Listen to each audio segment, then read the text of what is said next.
किससे शादी करूंगा मैं? ठीक है, तो फिर ये वाली लड़की कैसी है? नहीं भाभी, इसमें वो बात कहाँ। क्या आधे घंटे से लड़कियां रिजेक्ट करते जा रहे हो, एक भी लड़की नहीं पसंद आ रही तुम्हें? आखिर कैसी लड़की चाहिए तुम्हें? बिल्कुल आपके जैसी। वो तो किस्मत से मैं छोटा पैदा हो गया। अगर बड़ा होता तो आप ही मेरी बीवी होती, ना कि भैया की। चुप कर बेशरम, कुछ भी बोलता है। अरे बहू, देवर भाभी तो ऐसा मजाक चलता ही रहता है, इसमें बुरा मानने की क्या बात है? माँ जी आप भी। एक मिनट देखो तो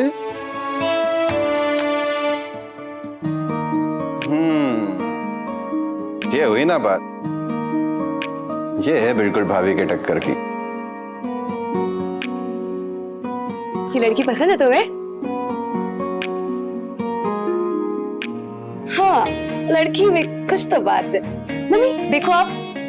वाह, बहुत सुंदर है भाई। तो ठीक है मम्मी जी, फिर मैं इस लड़की के घर वालों से बात कर लेती हूँ और मिलने का प्रोग्राम बनाती हूँ। क्या ठीक है ना? हाँ भाभी।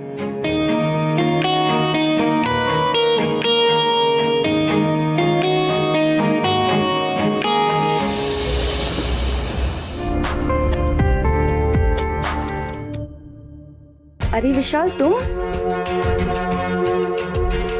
अरे ये माँ भी ना टावल कहीं भी रख देती है, बस वही लेने आया था। अच्छा,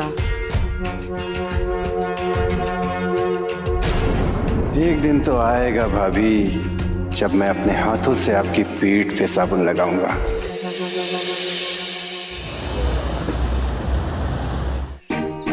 थैंक यू। कैसी हो प्रिया? मैं अच्छी हूँ, आप कैसे हैं? बहुत अच्छी हूँ। लाखों में एक है मेरा तेवर। पसंद आ गया ना तुम्हें? वैसे आप वर्क क्या करते हैं? जी मैं विशाल अभी अभी दुबई से आए। ये अपने बड़े भैया यानी कि मेरे पति के साथ वहीं पे थे। अब इनका कॉन्ट्रैक्ट खत्म हो गया है और यहीं सेटल होना चाहते हैं। अब बस इनके लिए एक दुल्हनिया ढूंढ रही हूँ और अपने लिए देवरानी ढूंढ रही हूँ। देखो प्रिया, एक देवरानी नहीं, एक छोटी बहन ढूंढ रही हूँ। और हमारी ना जॉइंट फैमिली है, बड़ा मजा आएगा तुम्हें। मैं भी एक जॉइंट फैमिली में रहती हूँ, तो मुझे एक जॉइंट फैमिली की वैल्यू बहुत अच्छे से समझ आती है। अरे वाह, तुमने तो ये बात बोलकर मेरा दिल ही जीत लिया।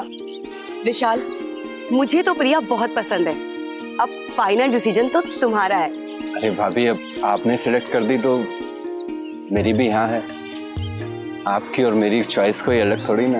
ठीक है, फिर आगे की बात बड़े बुजुर्ग ही कर लेंगे। प्रिया, आप अपने मम्मी पापा को बोलना संडे को हम आपके घर आ रहे हैं। ठीक है भाभी। आप कॉफी लीजिए ना। हाँ।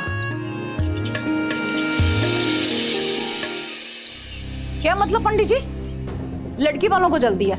अरे तो उनके हिसाब से थोड़ी ना शादी की तारीख फिक्स होएगी। अरे पंडित जी, आप हमारी तरफ से बोल रहे हैं, ये लड़की वालों की तरफ से बात कर रहे हैं? क्या पंडित जी, आपको क्या लगता है दुबई कानपुर के बगल में है जो 2-3 घंटे में पहुंच जाएंगे? अरे भैया वहां जॉब करते हैं। शादी 3 महीने बाद ही होगी। और अगर लड़की वालों को मंजूर नहीं है तो बोल दो लड़कियों की कमी नहीं है दुनिया में। मुझे तो बोल। अरे ऐसे बात करते हैं क्या किसी से? हाँ पंडित जी आप मेरी बात सुनिए। लड़की वालों को समझाइए कि बड़े भाई के बिना छोटे भाई की शादी नहीं हो सकती है। तो आप उन्हें समझाइए, बड़े ही समझदार लोग हैं, मान जाएंगे। जी पंडित जी। विशाल, अपने भाई को फोन लगा के पूछे ना कि उसे कब तक छुट्टी मिल सकती है।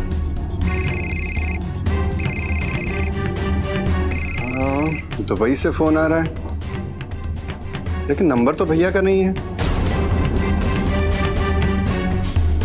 हेलो,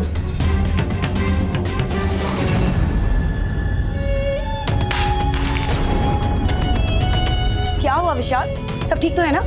किसका फोन आया है? भैया के ऑफिस से फोन था। साइट पे आग लग गई और भैया किसी वर्कर को बचाते बचाते खुद जल गए।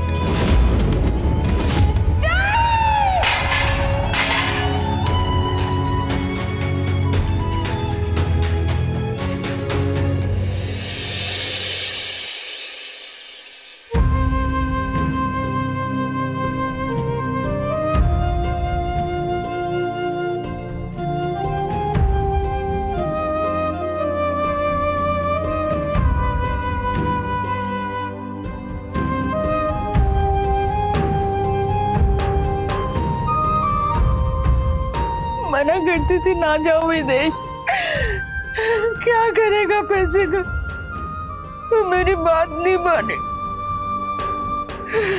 छोटे को तो जैसे तैसे मैंने बुला लिया और ये नहीं आया, और आई तो इसकी मौत की खबर। बेटी संभाल ले अपने आप को, हिम्मत से काम ले। मुझे पता है मेरा इस वक्त कुछ भी कहना तुम्हारे दर्द को कम तो नहीं कर सकता, लेकिन जिंदगी जीनी तो है। तू घर चल मेरे साथ कुछ दिनों के लिए। मैं कहीं नहीं जा सकती, इस घर में यादें जुड़ी है मेरे पति की। अब यादें तो है जिनके सहारे मैं रह सकती हूँ। मैं नहीं चल सकती पापा आपके साथ। आप चले जाइए पापा। चली क्यों नहीं जाती मनोज यहाँ से?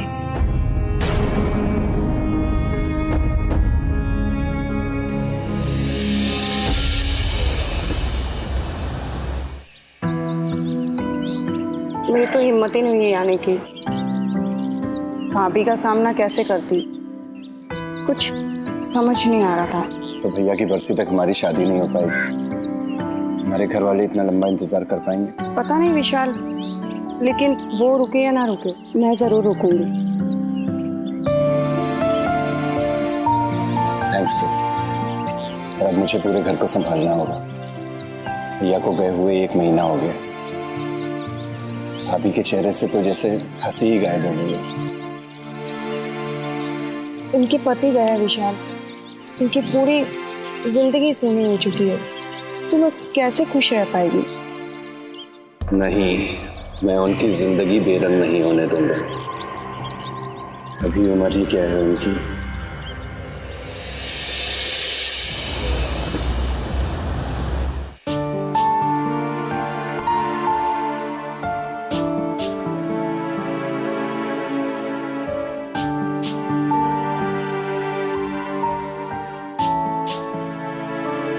हाँ,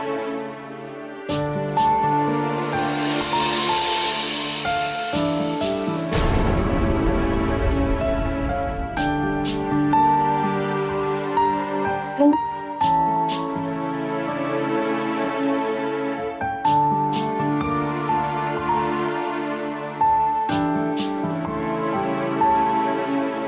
ये कपड़े तो भैया के हैं। हाँ पता है। कैसा लग रहा हूँ भैया के कपड़ों में? बिल्कुल भैया जैसा ना।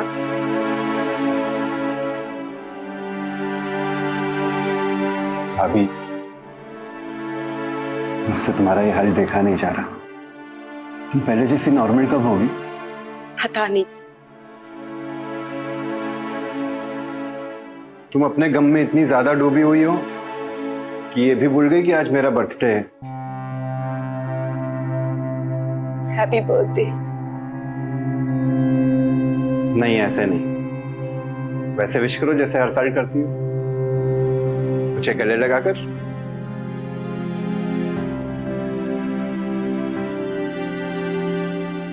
Happy birthday. Thank you.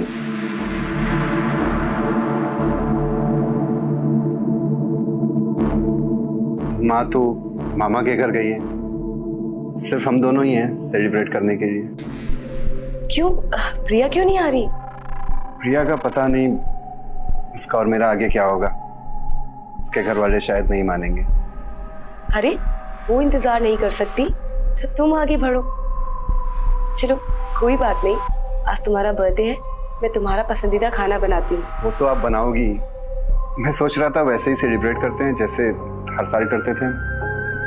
अब मैं वोडका लाया हूँ। तुम्हारे भैया थे पहले, अब ये सब कहाँ? भैया तो अब भी साथ में है, बस मानने भर की देर है। प्लीज भाभी मान जाओ, मेरा बर्थडे है, मेरी इतनी छोटी सी विश पूरी नहीं कर सकती? चलो ठीक है। थैंक्स भाभी।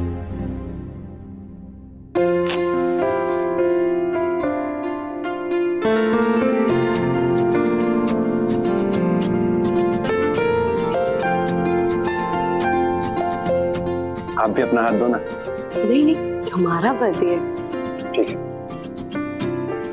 Happy birthday to you. Happy birthday to you, Vishal. Happy birthday to you. Thank you. चलो ना। Happy birthday. Thank you.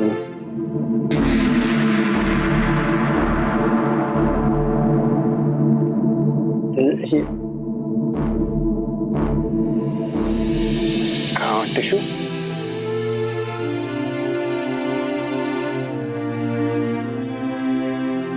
अब मैं पैक बनाता हूँ।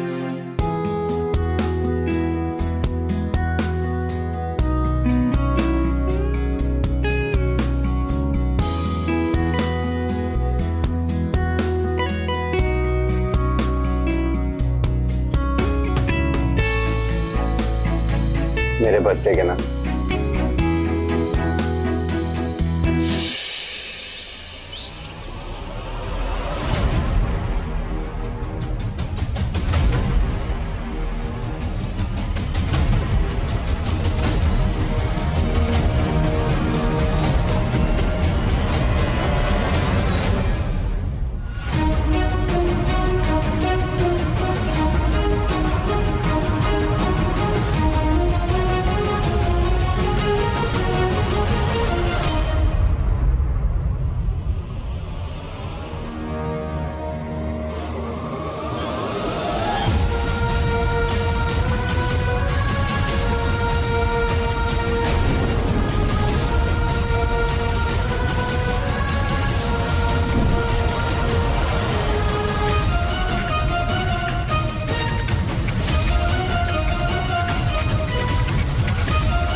ये मैंने क्या कर दिया?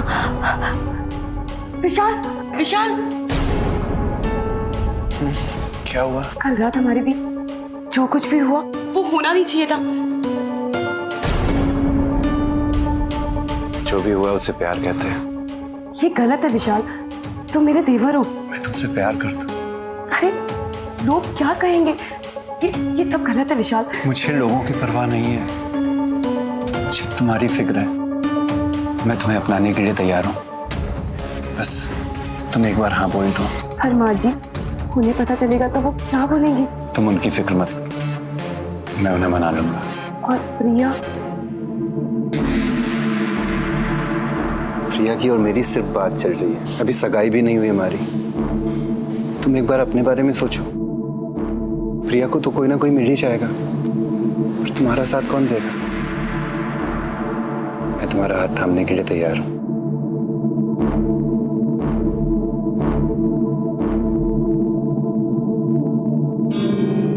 बस एक बार भैया की बरसी हो जाए, फिर मैं खुद माँ से बात करूंगा हमारी शादी की।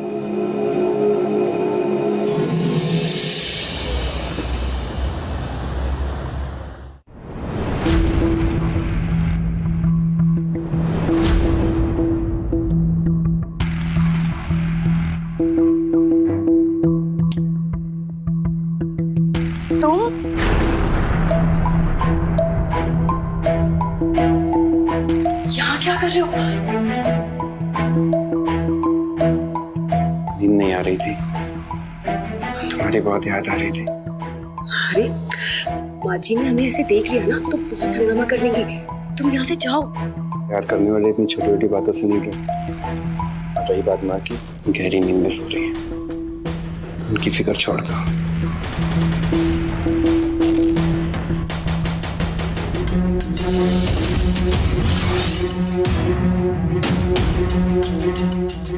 तुम्हारी पीठ पीछे ये सब हो रहा है। बेशरम, बेहया, देवर के साथ मुंह काला करते शर्म नहीं आती? पति को मेरे 2 महीने नहीं हुए और तुझसे रहा नहीं जा रहा। मैं समझी कि तुम मैके क्यों नहीं जाना चाहती थी। वहां ये सब करने को नहीं मिलता ना तुझे। रुक, तेरी सारी करतूतें तेरे बाप को बता दे। माँ जी, माँ जी मुझे माफ कर दीजिए, मेरे पापा को कुछ मत बताइए माँ जी, गलती हो गई, आगे से ऐसा कुछ नहीं होगा माँ जी। माँ जी, माँ जी माफ कर दीजिए ना माँ जी, माँ जी। ठीक है, मैं कुछ नहीं बोलूंगी। तू एक सेकंड के लिए भी इस घर में नहीं रुकेगी। माँ जी मैं कहाँ जाऊंगी इतनी रात को माँ जी।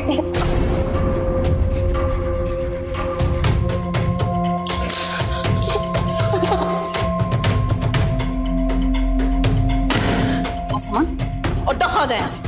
माँ जी आगे से ऐसी गलती नहीं होगी, मुझे माफ कर दीजिए, मैं आपके पैर पड़ती हूँ माँ जी। माँ जी आगे से कोई गलती नहीं होगी माँ जी, माँ जी मुझे माफ कर दीजिए ना माँ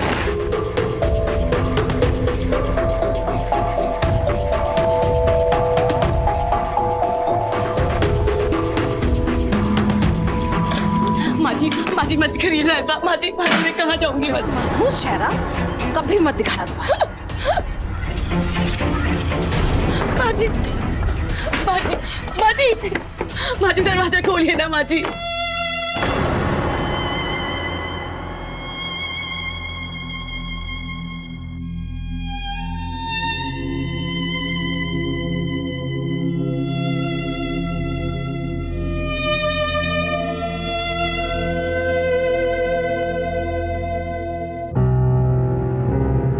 विक्रम, तू क्या कर रहा था उसके साथ? माँ, मेरी गलती नहीं है। वो मेरे बर्थडे के दिन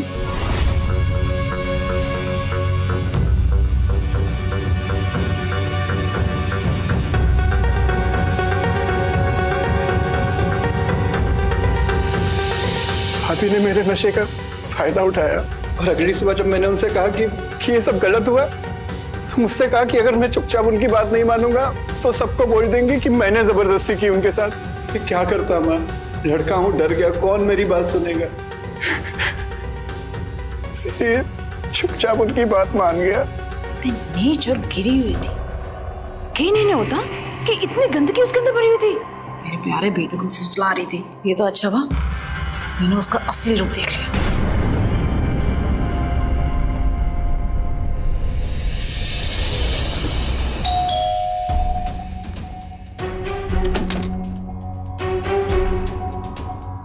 बेटा नीलम, तुम? क्या हुआ पापा, इतना क्यों चौंक रहे हो? अपने ही तो घर आई हूँ। नहीं वो बात नहीं है, तुमने मुझे फोन भी नहीं किया, मैं तुम्हें लेने आ जाता। आपको क्यों तकलीफ देती? वो विशाल है ना, विशाल मुझे छोड़कर गया था। अच्छा, विशाल आया था, तो रुका क्यों नहीं वो? वो उसको कोई जरूरी काम याद आ गया था, इसलिए वो चला गया। तुम्हारी आंखें क्यों सूजी हुई है? क्या सोई नहीं तुम रात भर? क्या पापा, आप भी कितने सवाल करते हैं। बहुत दिन हो गए आपके हाथ की चाय नहीं पी, एक एक चाय हो जाए। तुम बैठो, मैं लेके आता हूँ चाय।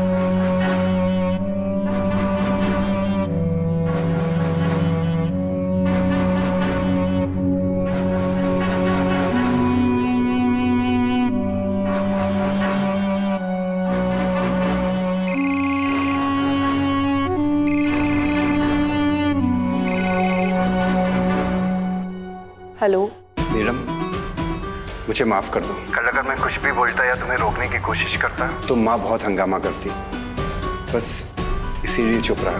मैं समझ सकती हूँ, और माँ जी भी अपनी जगह गलत नहीं है। कोई और भी होता ना तो वो भी यही करता। तुम्हारे जाने के बाद माँ ने बहुत सुनाया मुझे। तुम एक काम करो, कुछ दिन अपने मायके में ही रहो, मैं वहीं तुमसे मिलने आया करूँगा, और इधर मैं धीरे धीरे माँ को मना लूँगा और फिर हम शादी कर लेंगे। ठीक है।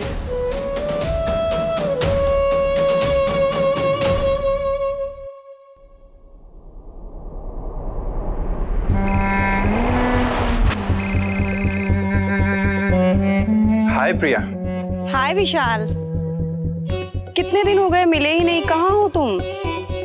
कल मिलते हैं ना, मुझे भी तुम्हारी बहुत जरूरत है। ओके विशाल, बाय।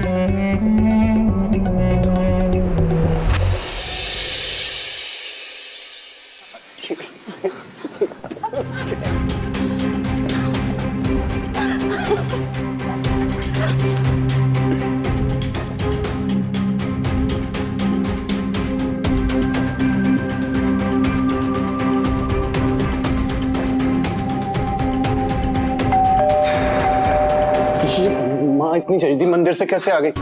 हाँ, चार मिनट। माँ जी ने ऐसे देख लिया तो क्या कहेंगी? कुछ नहीं, शांत रहो।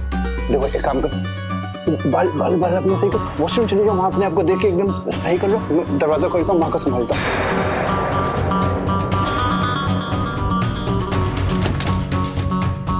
अरे दरवाजा क्यों बंद कर रखा था अंदर से? शायद प्रिया ने बंद कर दिया होगा गलती से। प्रिया आई है तो कहाँ है? अब वो वॉशरूम गई। आ भी गई।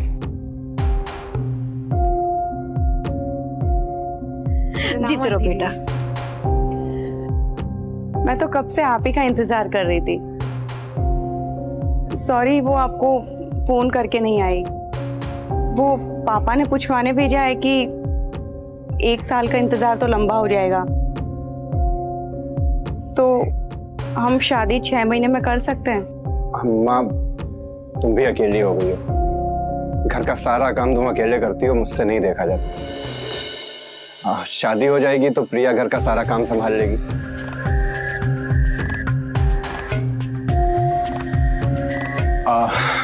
और आपका अकेलापन भी दूर हो जाएगा। ठीक है, मैं पंडित जी से कह के जल्दी मुहूर्त निकलवाती हूँ। मैं चलती हूँ, आराम करती हूँ। हाँ?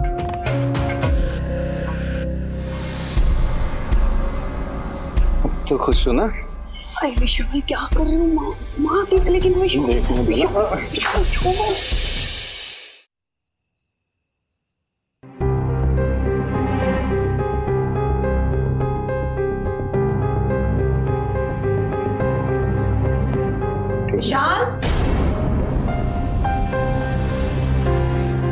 धीरे धीरे किससे बात कर रहा है? हाँ, वो प्रिया से। और इतनी रात में किससे बात करूंगा? वो क्यों रहा नहीं जा रहा? अरे 1 महीना तो रह गया शादी को, थोड़ा सब्र कर ले। अच्छा ये ले दूध, पी लेना, ये नहीं फोन पे लगा रहे सारी रात। हाँ माँ, पी लूंगा।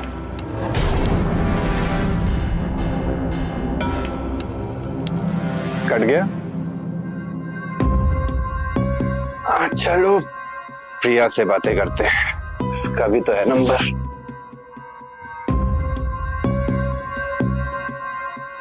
हेलो, हाँ प्रिया।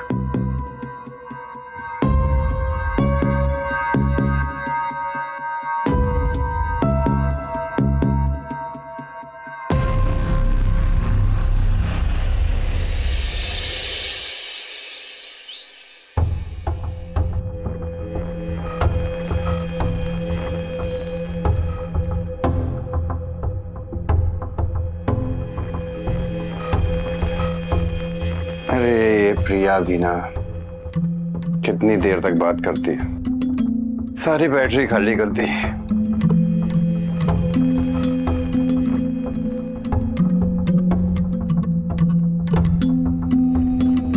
माँ, माँ नाश्ता तैयार कर दो, मैं नहा कर आता हूँ।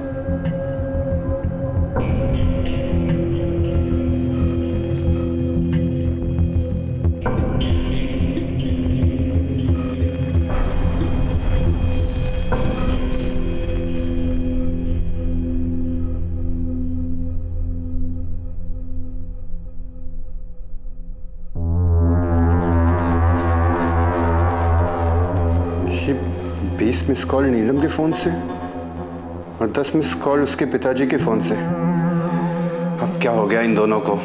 तब कौन सी आफत आ गई इन बाप बेटी पे?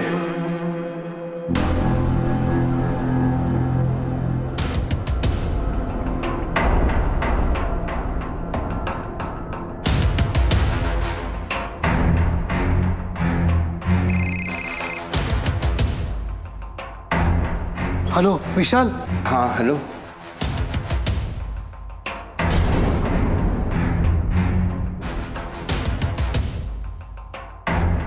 मैं आ रहा हूँ। जल्दी आ जाओ प्लीज। अरे इतनी हड़बड़ी में कहाँ जा रहा बेटा? नाश्ता तो करते जा।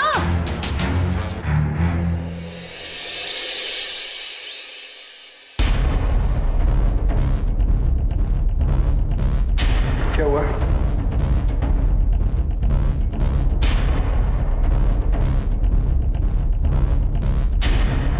कहाँ है वो? अंदर।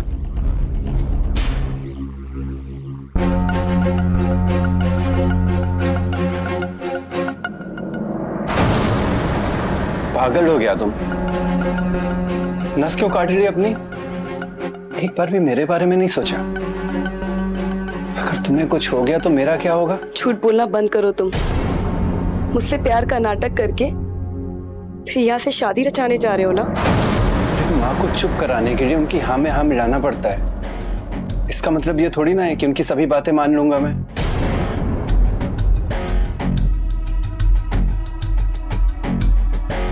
इतना बड़ा कदम उठाने से पहले एक बार मुझसे बात तो की होती। अगर तुम्हें कुछ हो जाता तो मेरा क्या होता?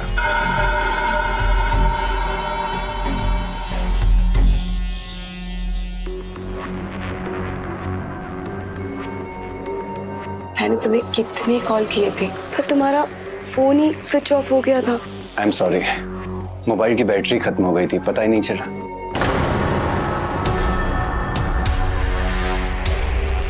और ये सुसाइड नोट में क्या लिखा है? मैं आत्महत्या कर रही हूँ क्योंकि मुझे मेरे प्रेमी विशाल ने धोखा दिया है। मैं और विशाल कुछ समय से प्यार में, और वो मुझसे शादी का वादा करता रहा, लेकिन कल मुझे पता चला कि शादी प्रिया से हो रही है और उसने कभी मुझे इसके बारे में नहीं बताया। मैं इससे बहुत आहत हूँ, इसलिए आत्महत्या कर रही हूँ।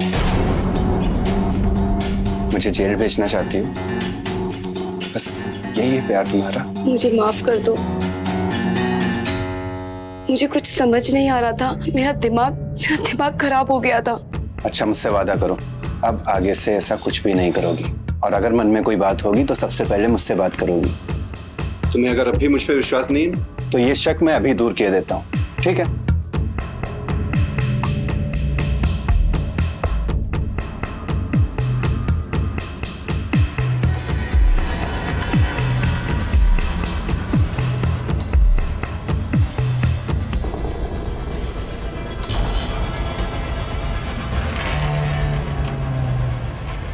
मैं इसी वक्त तुम्हें अपनी पत्नी स्वीकार करता हूँ।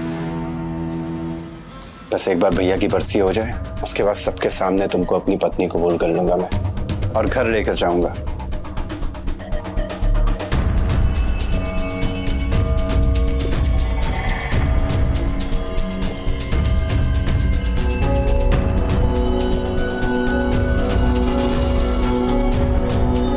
विशाल,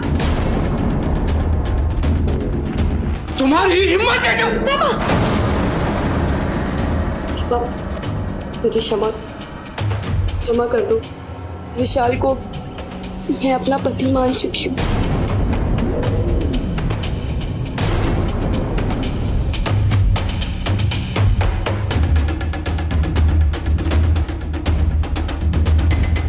तो खुश हो ना?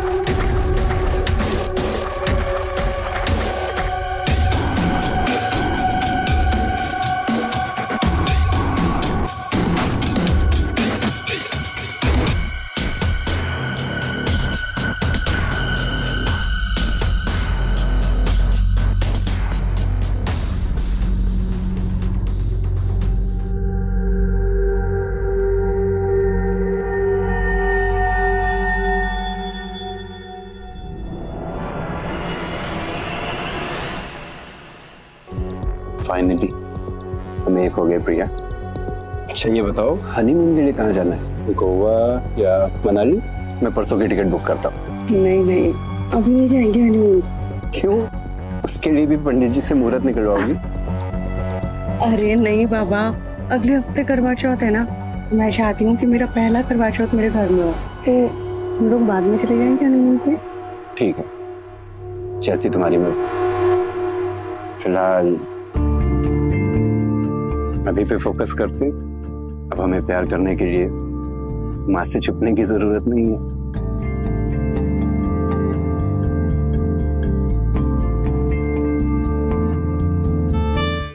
बेटी, चांद निकल आया है, लेकिन विशाल अभी तक नहीं आया। तुम जरा फोन करके देखो तो। ठीक है पापा।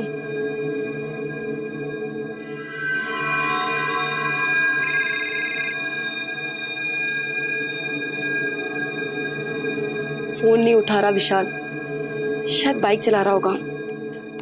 थोड़ा इंतजार करती हूँ।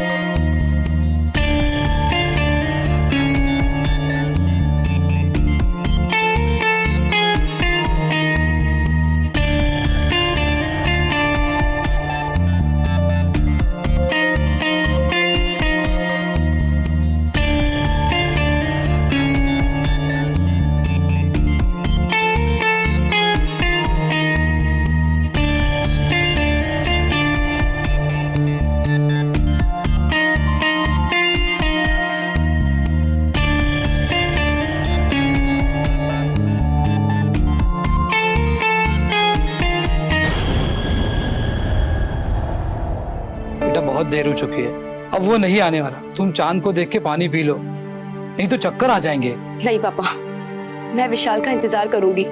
जब वो आएगा मैं उसी के हाथों से पानी पीऊंगी। और अगर वो नहीं आया तो नहीं पीऊंगी। मैं फ्रेश होके खाना लगाती हूँ तुम्हारा। ठीक है।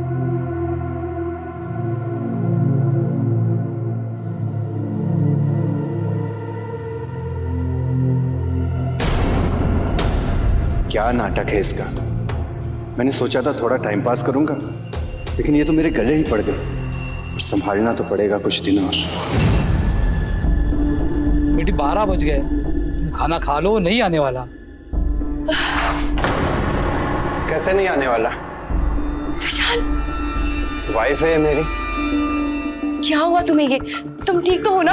अरे कुछ नहीं, थोड़ा सा लेट हो गया था तो बाइक भगा कर ला रहा था।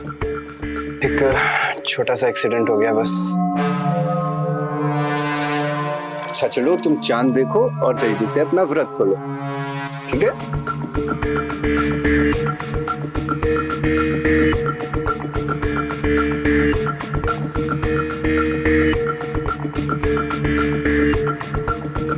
चलो।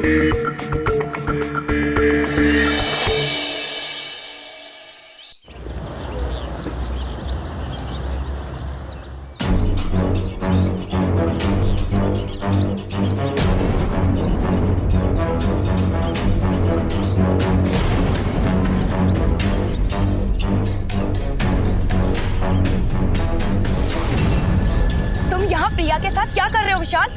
भाभी, आप ऐसा क्यों पूछ रही हो विशाल को? आप होती कौन हो विशाल को ऐसा पूछने वाली? मैं इसकी बीवी हूँ। बीवी? इसने मेरी मांग में सिंदूर भरा है और ये मंगलसूत्र डाला है मेरे गले में। और तुम इसके साथ क्या कर रही हो यहाँ पे? ये क्या बोल रही है विशाल? ये झूठ बोल रही है। भाभी ऐसा क्यों बोल रही हो? प्रिया मेरी वाइफ है, उसके सामने ऐसा क्यों कह रही हो आप? तो मैं कौन हूँ? तुमने मेरी मांग में सिंदूर भरा है और मंगलसूत्र डाला है। भाभी प्लीज धीरे बात करिए और हंगामा मत करिए। हंगामा?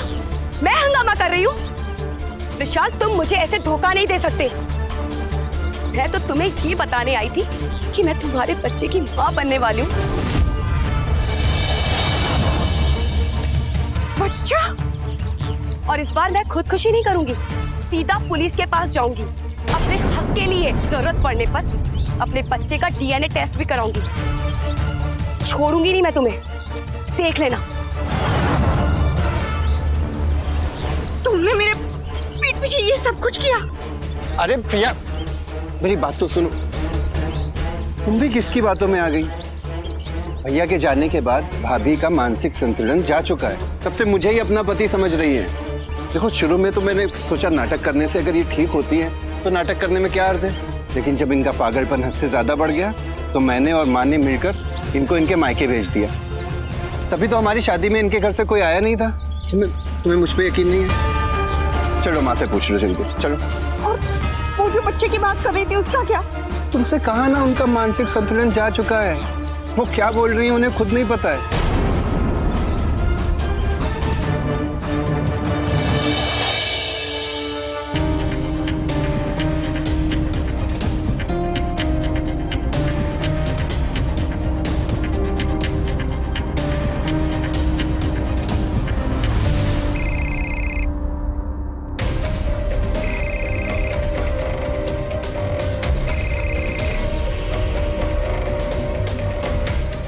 हाँ नीलम, मुझे तुमसे कोई बात नहीं करनी। तुम धोखा दे रहे हो मुझे। शादी कर ली तुमने। अब देखो मैं क्या करती हूँ। अरे तुम एक बार मेरी बात तो सुनो। माँ ने जबरदस्ती शादी कराई है मेरी, और मैं तुम्हें डर की वजह से कुछ बता नहीं पाया, कहीं तुम फिर से आत्महत्या ना करने बैठ जाओ। पर जब से मुझे बच्चे के बारे में पता चला है, तब से मुझे बहुत पछतावा हो रहा है अपने किए पर।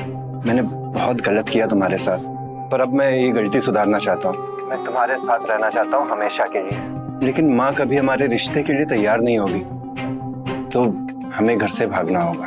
तुम सच बोल रहे हो ना? क्योंकि मुझे तुम्हारी अब किसी भी बात पर यकीन नहीं है। तुम्हारी कसम नीलम, मैं तुम्हारे साथ रहना चाहता हूँ, अपने बच्चे के साथ रहना चाहता हूँ। बस तुम एक काम करना।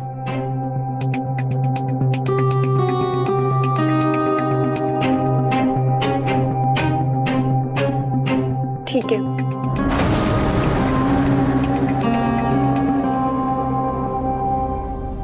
वक्त आ गया है भाभी तुमको ठिकाने लगाने का। विशाल बेटा, मैं क्या सुन रही हूँ? अरे बहू कह रही थी कि तुम्हें नीलम मिली थी, बड़ा हंगामा कर रही थी, कह रही थी कि माँ बनने वाली हो। पता नहीं किसका बाप लेके घूम रही है। आपसे बताया तो था, मुझे पाना चाहती है तभी ये सब कर रही है। ये तो तेरा बसा बसाया घर उजाड़ देगी। इसका तो कुछ करना पड़ेगा।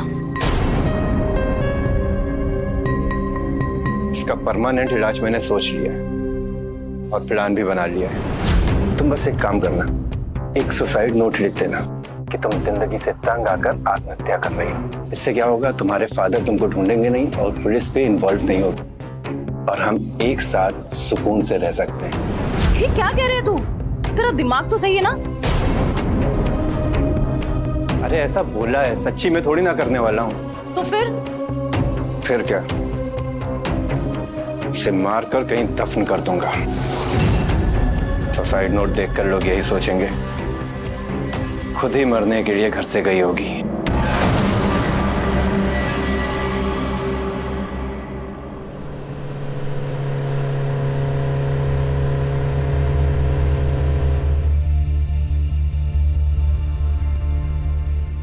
मुझे देर तो नहीं हुआ आने में? नहीं, पर तुमने मुझे इतनी सुनसान जगह पे क्यों बुलाया है? अरे वो सब छोड़ो, तुम पहले ये बताओ, चिट्ठी लिखी तुमने? हाँ। दिखाओ।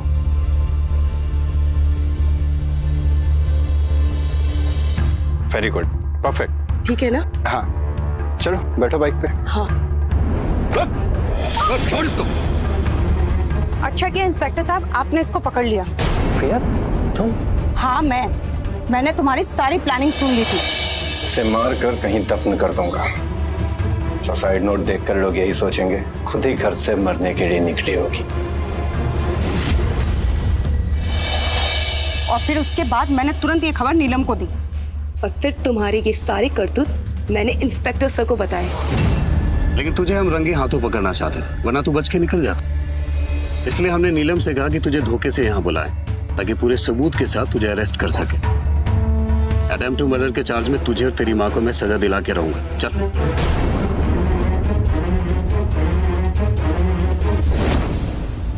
मुझे समझ नहीं आ रहा प्रिया, मैं तुम्हारा शुक्रिया कैसे करूं? तुमने मुझे बचाने की खातिर अपने पति को जेल भिजवा दिया। वो घटिया आदमी किसी का भी पति कहलाने लायक नहीं है। ना वो तुम्हारा पति था और ना ही वो मेरा पति है। मुझे उस जैसा घटिया आदमी अपनी जिंदगी में नहीं चाहिए। और अब मैं अपने बच्चे के लिए जीऊंगी।